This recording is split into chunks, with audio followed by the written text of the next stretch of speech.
Good afternoon.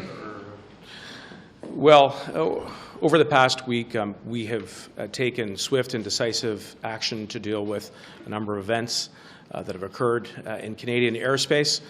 The Prime Minister, after discussing the matter with the President of the United States, ordered the takedown of an object, and we have seen NORAD spring into action along with Canadian armed forces and American armed forces working seamlessly together. I want to emphasize that no matter what the threat, that we will do whatever is necessary to protect Canadian airspace and sovereignty. We are continuing to conduct recovery operations that are being coordinated out of Public Safety Canada with the support of the RCMP, the Canadian Forces and the Coast Guard, and my colleague, Minister Murray, will have a few words to say about that, and we will continue to be vigilant, again, no matter what the threat. Donc, en français, pendant la dernière semaine, nous avons pris l'action qui est nécessaire pour protéger la sécurité et la souveraineté dans nos ciels. Après une conversation entre le Premier ministre et le Président des États-Unis, le Premier ministre a géré avec une instruction pour action contre un objet qui était trouvé dans l'aérospace canadienne. Maintenant, nous sommes en train de faire un examen et des opérations sur le terrain avec la coopération entre les forces canadiennes, la GRC et le Coast Guard. Et mon collègue, la ministre Murray, a peut-être quelques autres mots pour mise à jour. Et on va encore prendre toutes les actions qui sont nécessaires pour protéger la sécurité et la souveraineté du Canada. À quel point vous êtes... Oh, Madame Minister Murray have a statement. Sorry. Thank you. So the Canadian Coast Guard is ready and available to do its part. We have a vessel, the Griffin, that is headed towards the key search area in Lake Huron. On board are a drone and a drone operator, as well as RCMP, and we are coordinating closely with the U.S. Coast Guard. So we're looking to find the debris from this object so it can be analyzed, and our ship, the Griffin, should be in the area within about an hour. À quel point la menace est sérieuse? Mais écoute, on prend toutes les menaces au sérieux. Ça, c'est exactement la raison qu'on a géré avec un niveau de rapidité pour prendre toute l'action qui est nécessaire. Et on va continuer d'utiliser NORAD. Ça, c'est exactement la raison que NORAD a été créé pour protéger notre continent. C'est une responsabilité qui est partagée entre le Canada et les États-Unis. Et il faut ajouter que moi, j'ai une très bonne conversation avec le premier Pillay de Yukon pour offrir des détails et une mise à jour pour assurer que les gens et le peuple de Yukon sont toujours protégés, et on va continuer de prendre les actions qui sont nécessaires. Donc en anglais, I should add as well that over the course of last weekend, Minister Vandel and I had a very good conversation with Premier Pillay to ensure that he had the most recent and up-to-date information about the recovery steps that are being taken in Yukon.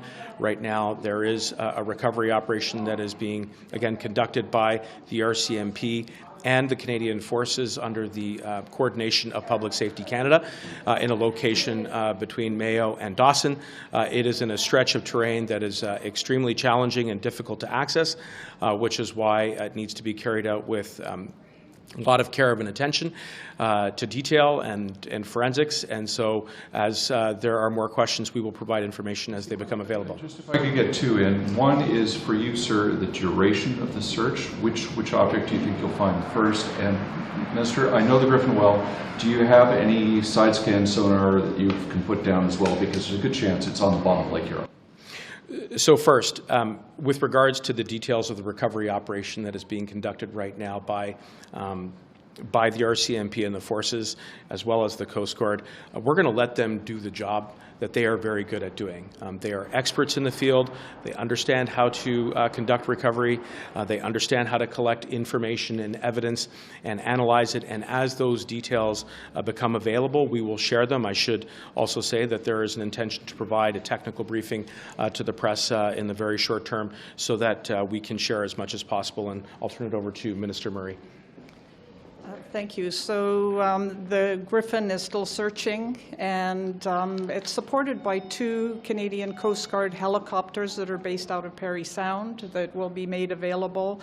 We will have the equipment on board that is necessary to do the job. There is a search area that crosses the U.S.-Canadian border on Lake Huron. So we're starting on the southern part. Ship should be there soon, and then we'll be moving north from there. And we will do our very best to secure this material so that we can understand better what the purpose and the operations are about. Who's leading the search? Is it the Americans or us? Who's leading the search in Lake Huron? And who will be recovering? Okay. The helicopters are on standby at Parry Sound should they be needed. Yeah. And just to answer your question, the recovery operation is being coordinated out of Public Safety Canada and is being supported in the Yukon by the RCMP, as well as the Canadian Armed Forces, and as you heard Minister Murray say, in Lake Huron with the additional support of the Coast Guard. And we'll continue to coordinate closely and seamlessly with our American counterparts through NORAD. Can you tell us what you're doing to consult and brief opposition parties on this? We'll obviously continue to brief opposition parties. This is a matter of national security. There are a wide array of options that we have to do that, as well as to brief the press and Canadians. We'll make ourselves available, but first it's most important that we allow the Special Forces as well as the RCMP and the Coast Guard to do their job. And again, this is a very remote in the Yukon part of the terrain, so there are going to be some logistical challenges, but as soon as we can provide that information to opposition, to media, and to Canadians, we will do so, and we're happy to come back later. Thank you very much. Tomorrow's the Emergencies Act anniversary. Just hoping to get some comments on you on the fact that tomorrow's 1 year since it was invoked. Just with regards to that, look, when we took the decision, the government felt and continues to believe today that it was necessary. It was not an easy decision. It was one that was taken without precedent, both in terms of the situation on the ground as well as the invocation of the statute itself. A big part of that exercise was going before Judge Rouleau and the Public Inquiry Commission and laying out all of the facts and the circumstances that the government relied on to take that decision. That was an important exercise in transparency and reinforces the importance of the democratic institutions that serve to build trust among Canadians. One of the things that the government felt was under threat as a result of the unprecedented blockades that took place not only here in the nation's capital in Ottawa, but right across the country at critical infrastructure, in our borders, at legislatures, and the devastating impacts that it had on Canadians in every facet of life. So, as we have said all along, we're very much looking forward to receiving the report from Judge Rouleau. I'm sure there will be a number of recommendations and lessons to be taken from it, and we look forward to working with him and parliamentarians alike to make sure that we take those lessons and continue to protect our democratic institutions and public safety going forward. Thank you. Good to see you. You understand our obsession with all things balloon-like.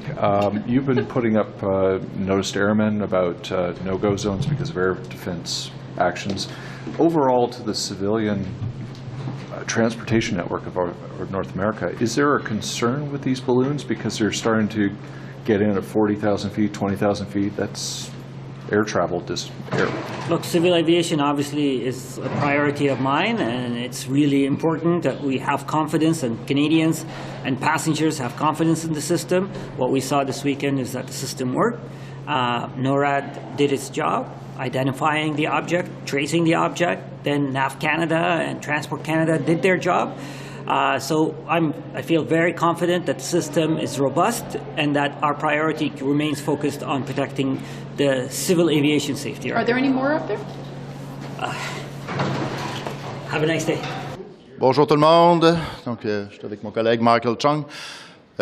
Ici pour vous parler de la problématique qu'on vient de vivre avec l'histoire des objets volants là, non identifiés, les ballons ou d'autres systèmes qui volaient dans l'atmosphère canadienne et des États-Unis. Donc, pour nous, c'est une preuve claire qu'on a un problème au Canada.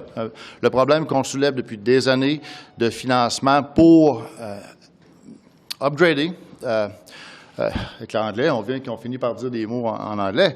On a besoin vraiment d'avoir que nos systèmes d'alerte avancée du Canada soient à la fine pointe de technologie, parce qu'on voit que c'est pas simplement ou seulement genre des bombardiers stratégiques russes ou chinois qui peuvent venir dans les airs. On voit qu'il y a des cibles comme ça qui sont vraiment pas faciles à détecter.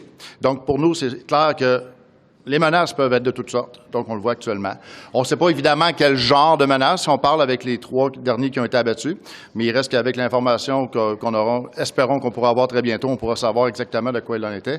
Il reste que pour nous, tous les systèmes de défense du Canada sont en piètre état. Qu'on parle de l'aviation, on a retardé, le gouvernement libéral a retardé à faire l'acquisition des F-35, c'est même pas encore officiellement réglé. On a également au niveau maritime, on n'a pas les équipements qu'il faut pour se rendre dans le Grand Nord. On a des problèmes avec les brises-glaces polaires et au niveau de la supervision de l'espace aérien avec nos collègues des États-Unis, avec le NORAD. Je suis allé moi-même au NORAD en 2018 lorsque j'étais au comité de la défense et j'ai très bien pu voir comment fonctionnent les opérations. Et le Canada a un devoir d'être un partenaire efficace. Et là, on a un problème au Canada. On n'a pas fait la mise à jour des systèmes avancés, de détection avancés, les radars, et nos avions ne sont même pas achetés. Donc, il faut arrêter de faire piètre figure auprès de nos collègues américains et s'assurer d'être un vrai partenaire. C'est quoi le problème? On les a détectés. Oh, excusez-moi, M. Chong, you have something in English? Sure, I'll just reinforce what my colleague MP Pierre Paul-Hus has said. The 2 recent violations of Canadian sovereignty and Canadian airspace should be a wake-up call for this government. Unfortunately, after 8 years of being in power, they have failed to supply the Canadian Armed Forces, our intelligence agencies, and other entities in the Government of Canada with the resources they need to defend this country's sovereignty and to protect our citizens. They've done so despite the advice they've received from Canada's military, from Canada's intelligence community, and from Canada's national security community. And as a result, we find Canadians vulnerable on the world stage. We are increasingly threatened by Beijing. There's rampant foreign interference taking place on Canadian soil. They've failed to come forward with a detailed plan to renew NORAD's early warning system, and they have made a complete mess of the fighter jet program. Let's not forget, they campaigned in 2015 against purchasing the F-35 jets. They then realized the mistake they had made and purchased 25 used Australian jets of the same model that the CF-18s are, and then finally they flip-flopped and decided to purchase the F-35 jets. As a result, this country's sovereignty, its defense, its security is at risk, and Canadians are increasingly vulnerable. And that's our main message today. It's become clear over the last several weeks that 8 years of this government has left us in a very, very vulnerable position. And finally, I'll say this. There's a pattern here of this government messing up military procurement. Let's not forget that they meddled with the contract to acquire an interim supply ship that the Canadian Navy needed to operate on the seas. That led to the ouster of Admiral Mark Norman. They've meddled in other procurement to help out their friends. And as a result, we have a poorly equipped military, and the defense and security of this country is very much at risk. And that's what these 2 recent incursions really highlight, and what should be a wake-up call for the Trudeau government. Chong, the shoot-down that happened over Tobermory by the American jets who were closer, those jets, those F-16s, are just as old as our CF-18s. Do you see a problem with NORAD right now? I'm not going to speak to I don't know the operational details of what happened over Lake Huron. My understanding. I'm calling into question, sir, the CF-18s in NORAD right now, so I'm just pointing out as a question, the shoot-down by the American jets were just as old as ours. Well, I don't know the operational details about either Lake Huron or the Yukon territory, but clearly there's a broader pattern here. There's been incursions into Canadian sovereignty, whether it's in the form of objects and balloons flying into Canadian airspace, whether it's foreign interference that Beijing is fomenting here on Canadian soil, whether it's our failure to have the equipment needed for other operations overseas. And so it's clear that the government clearly has failed to provide the equipment for the military that is needed. I think that's not conjecture. That is a statement of fact that senior military commanders have made in recent months. It's a statement of fact that other experts have said. We have left this country very vulnerable. And it's now resulting in a situation where the threat has come home in very clear, stark terms. Une question en français, je pense. Pourquoi dites-vous que le Canada fait piètre figure et que cette situation-là le démontre alors que l'objet a été effectivement. placé et abattu? Et comme mon collègue, M. Chong, vient de mentionner, c'est que c'est en bon français un wake-up call pour le Canada, parce que là, on connaît l'état de situation des forces aériennes.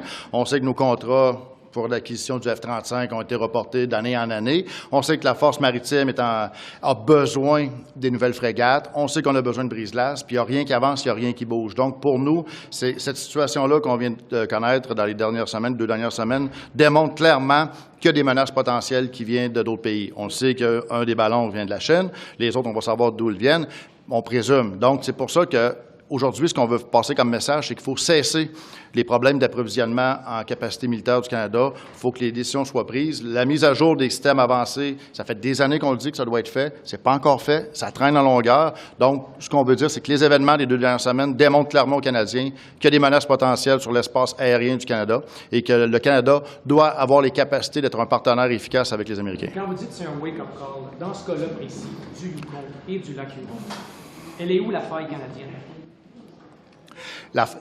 L'engagement des cibles a été fait. Les Américains ont réussi à les abattre. Tant mieux. Là, maintenant, ce que ça démontre, c'est qu'on a besoin d'être à la hauteur. On a besoin d'avoir les équipements efficaces pour détecter même ce genre de cible-là. Le Canada doit être en mesure d'avoir les appareils pour intervenir au même titre que les Américains. On peut débattre des capacités du F-22 Raptor versus le CF-18, les missiles Sidewinder. Là, ça devient très technique, c'est très militaire comme discussion. Par contre, ce qu'on veut, c'est de s'assurer que le Canada augmente rapidement ses capacités parce que là, on n'a pas les capacités pour faire face à d'autres menaces. Là, c'est des menaces qui étaient quand même simples, c'est des ballons. Mais en même temps, il y avait un danger très grave pour l'aviation civile. Mais il reste qu'il peut y avoir d'autres types de menaces. La faille, où vous la voyez, la faille?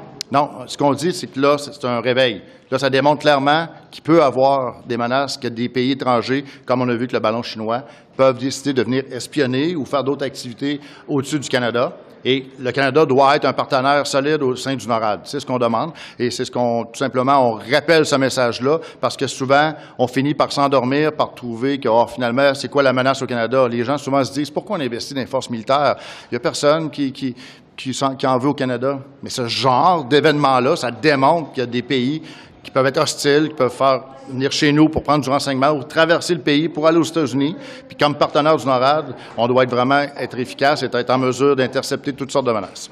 Vous allez voter comment pour la motion du Bloc? Vous allez voter comment pour... My remembering of the riding map suggests that Kincardine up to Tobermory is your riding, I think. Is that correct? From just north of Grand Bend to Southampton. Okay. Yeah. And my check of the Naval Automatic Identification Service says that the Coast Guard search ship is somewhere just north of Kincardine, but in the middle of the lake. So that would put the shooting down of the balloon somewhere around your riding, correct? Well, from the news reports, it said it was on the U.S. side, but again, still collecting information.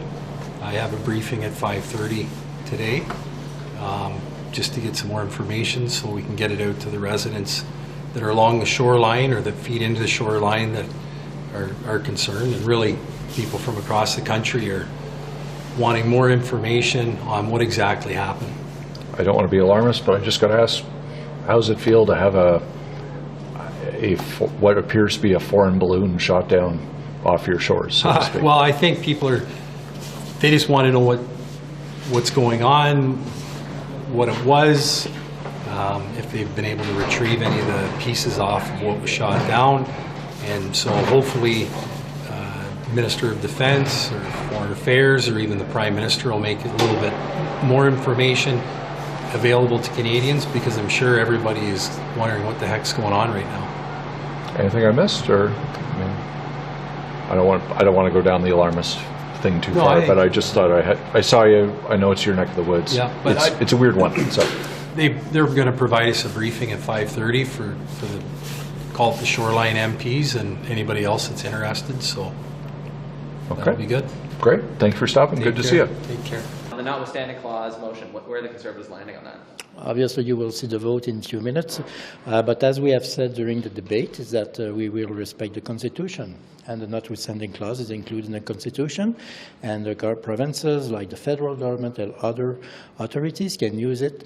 And if it's written in the Constitution, we shall respect the Constitution, and if those who want to use it can use it. Donc, vous allez appuyer la motion, c'est ça? Je vais laisser le vote se faire, mais comme nous l'avons, vous allez voir le vote qui va se faire, mais comme vous le savez, bien, le vote va avoir lieu tout à l'heure, mais ceux qui ont porté attention au discours que nous avons tenu à cet effet-là, c'est de démontrer que dans la clause de non-obstant existe dans la Constitution depuis plus de 40 ans, et donc la Constitution s'applique. Même de façon préventive. Ben, écoutez, moi, personnellement, je me toujours trouvé un peu étrange de voir qu'encore une fois, M. Trudeau essaye de distraire l'attention des Canadiens avec ce débat-là, qui finalement ne change strictement rien. Que ce soit préventif ou pas, les lois qui utilisent la clause non-obstant peuvent être contestées et ultimement, ça se retrouve en cours. Alors que ce soit préventif ou pas, ceux qui ne sont pas d'accord avec la loi vont utiliser leur droit de citoyen de la contester. Mais encore une fois, M. Trudeau essaye de distraire l'attention des problèmes qui frappent les Canadiens comme l'inflation et porte l'attention ailleurs avec cette chicane qu'il veut bâtir avec les provinces. Mais en même temps, ça enlève des ressources quand on utilise de façon préventive. Bien, vous pouvez contester le fait que ce soit mis là. Et c'est ce qui arrive actuellement avec la loi 21 et la loi 96, si je ne m'abuse. Donc, c'est ça que je vous le dis, là. M. Trudeau veut distraire l'attention des Canadiens en portant l'attention sur une chicane potentielle avec le Québec et les provinces, alors qu'il y a des problèmes beaucoup plus importants comme l'inflation qui frappe tous les Canadiens. Alors nous, on respecte la Constitution, mais on souhaite que le gouvernement s'attaque à des enjeux qui touchent directement tous les Canadiens comme l'inflation, plutôt que d'inventer des chicanes avec la province de Québec. Vous êtes en train de dire que tout ça, c'est un ballon d'essai. C'est ma transition pour vous parler de l'autre sujet. À quel point est-ce que c'est préoccupant, par exemple, que les ballons, notamment l'engin volant, n'emploie pas ça un ballon, ouais. Notamment celui du Yukon, flottaient à un niveau où les CF-18 ne pouvaient pas atteindre ce niveau. À quel point c'est préoccupant pour la souveraineté canadienne et notre espace de défense?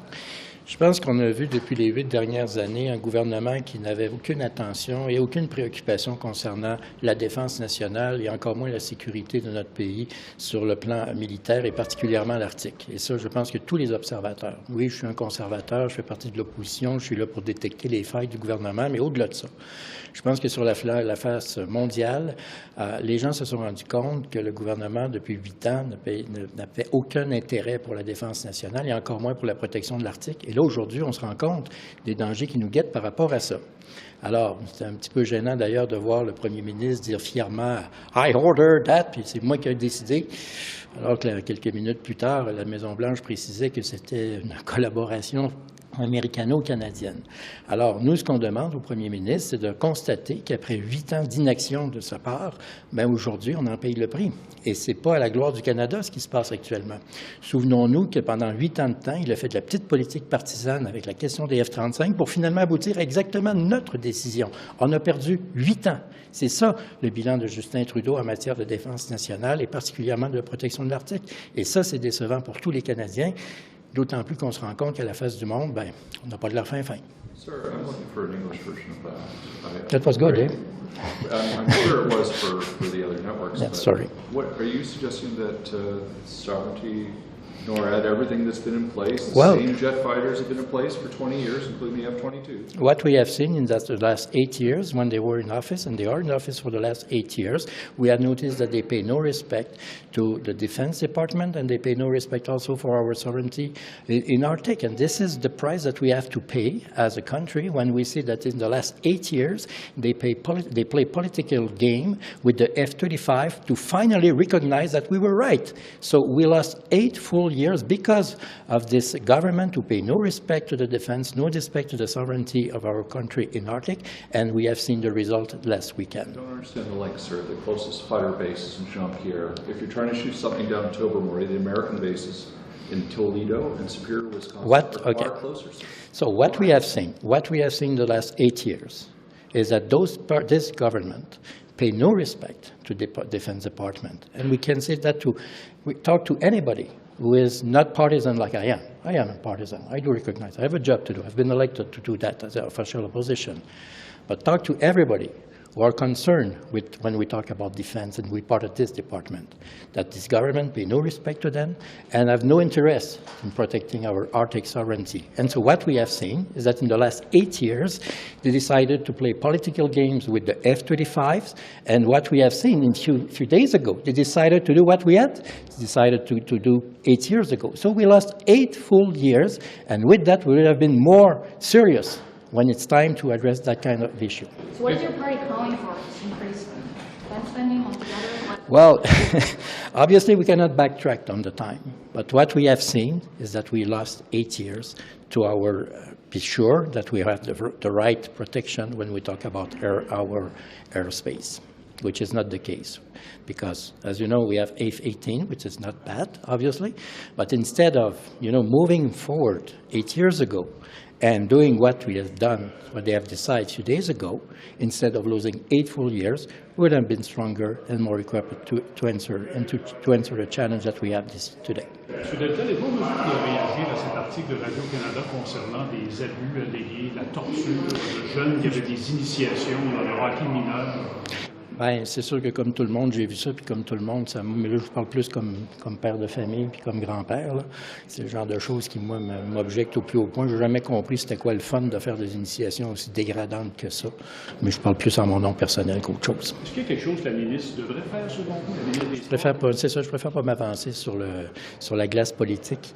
Je vais laisser les gens qui sont beaucoup plus de connaissances que moi articuler là-dessus, mais c'est sûr que, comme ancien joueur, ça n'a pas duré longtemps, mais en tout cas, comme ancien joueur, comme père, comme grand-père, j'ai jamais trouvé ça édifiant et intelligent, ce type de comportement-là, mais bon. C'est le père, c'est le gars qui parle et non pas l'homme politique. Merci beaucoup. Thank you so much. Hi, Peter Julian, the House Leader for the NDP, leader parlementaire du MPD. Je suis joint avec notre critique en matière de finances, Daniel Blakey. Our NDP finance critic, Daniel Blakey, is joining me. Deux choses qu'on voulait souligner. D'abord, aujourd'hui, l'MPD va proposer de prolonger l'étude sur la cupidité des entreprises quand il s'agit des prix de nourriture, des prix d'épicerie au Canada. Les Canadiens sont vraiment en train de lutter. Et c'est important que les chefs d'entreprise, surtout de Metro, d'Empire et aussi de Sobeys, soient convoqués pour venir. Alors, Alistair McGregor va le présenter de notre part aujourd'hui.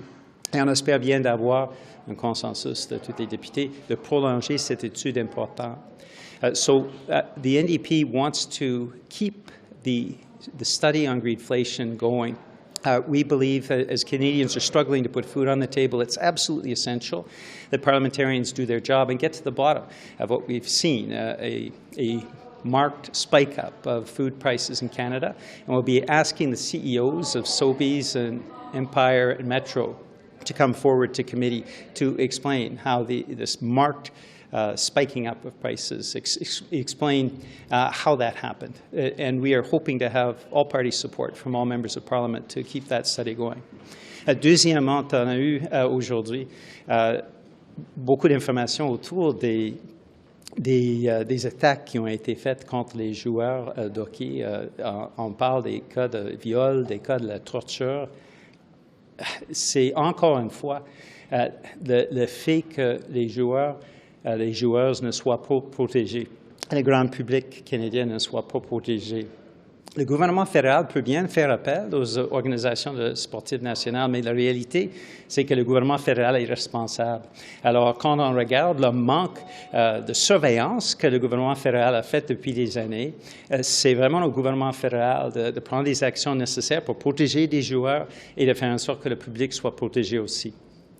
As many other Canadians saw, we've seen the most egregious cases of torture, of sexual violence, of physical attacks on players in hockey, but also in other sports. And the federal government is calling on organizations to step up We call on the federal government to play its role of ensuring that national sports organizations, not just in hockey, but in other sports as well, protect their players and protect the Canadian public.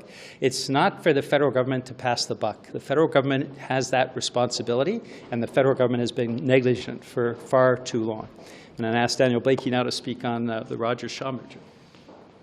De plus, on est ici aujourd'hui pour faire appel encore à Ministre Champagne de refuser la fusion entre Shaw et Rogers. Nous savons bien que les Canadiens et Canadiennes paient déjà des prix beaucoup plus hauts comparés aux autres populations mondiales. Nous savons que moins de compétition dans le secteur ne va pas baisser les prix. Alors, c'est vraiment important que le ministre fait son job puis dit non à cette fusion. C'est à lui de déterminer si la fusion est dans l'intérêt public. Ce n'est pas juste une question légale, c'est une question d'intérêt public. Et c'est clair que l'intérêt public des Canadiens et Canadiennes qui sont déjà dans des circonstances financières et économiques très difficiles n'est pas de sanctionner une fusion entre deux grandes compagnies qui veut hausser les prix. So we're here today to talk about the Rogers-Shaw merger.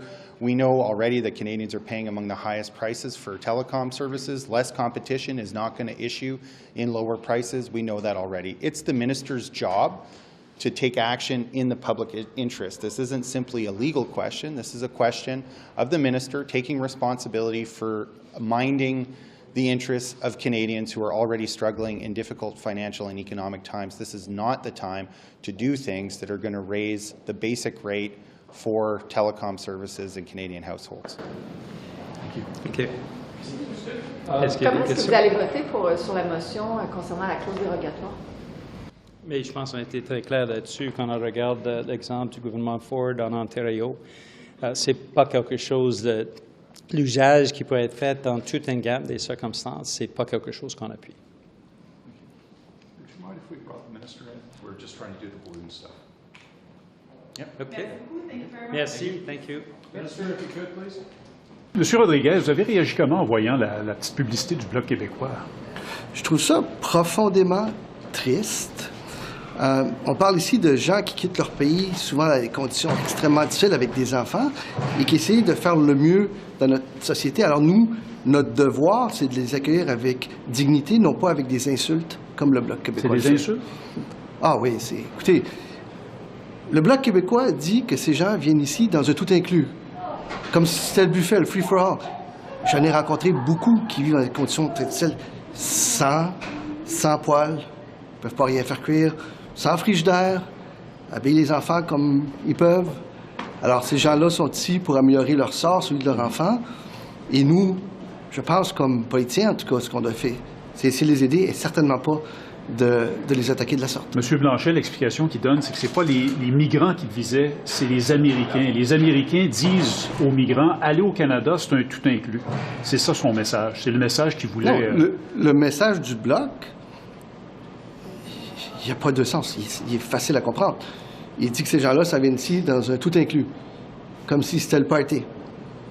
J'ai rencontré plusieurs d'entre eux. Il y en a plusieurs qui sont dans mon propre comté, qui vivent dans des conditions difficiles, souvent sans frigidaire ou poêle, en faisant le mieux qu'ils peuvent pour améliorer leurs conditions de vie, surtout celles de leurs enfants. Êtes-vous d'accord pour dire que c'est quand même un problème, cet afflux de migrants au Canada, qu'il faudra régler le plus rapidement possible? C'est un défi énorme. Et je lève mon chapeau à Québec pour le travail qu'ils font. Et d'ailleurs, on collabore avec Québec. J'ai moi-même participé à des discussions pour voir comment on peut en faire plus du côté du fédéral. Mais ce n'est pas une raison pour que le Bloc québécois vienne attaquer des gens vulnérables. Merci beaucoup. Merci à vous. Just one English clip to make sure we have... You don't understand French?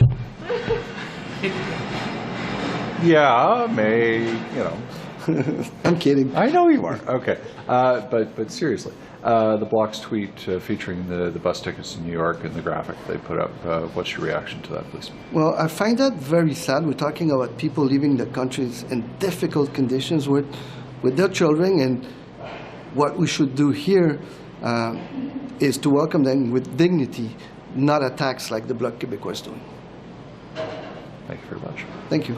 Good day. Merci beaucoup. Merci. So far, we've got some data from the CBSA showing about 14% uptake in the now optional arrive-can usage, mostly centered around the advance declaration at customs. Just what do you think of the usage so far since it went optional? Look, the idea of arrive-can is to improve the experience of passengers when they're coming back home. And it's a combination of other type of tools that we have introduced and we are working on introducing.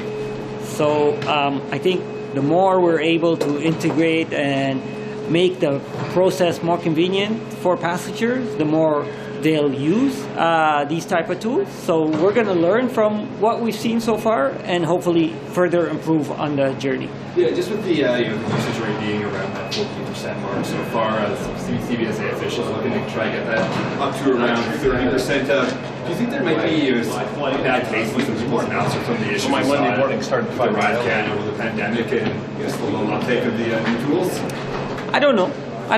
We certainly need to learn from the data that we've collected and figure out how we can improve the passenger experience, make it faster, quicker, and easier to use. Yeah, and of course, the app not going anywhere. We're heading into the budget season here.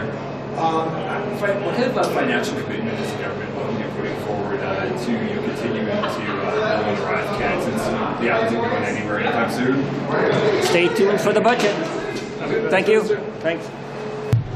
On Hockey Canada? Yeah, there are disturbing allegations of initiations and things going on at Hockey Canada. I don't know if you've heard anything about that yet today. Those stories, if I'm not mistaken, is about the Hockey Junior League in Ontario, but no matter, those types of initiations should just never happen. And it's unacceptable that adults that were attending those events didn't react and stop, because it is abuse, it is maltreatment, and it should not happen. So I'm calling on all teams across the country to stop these types of initiations right now.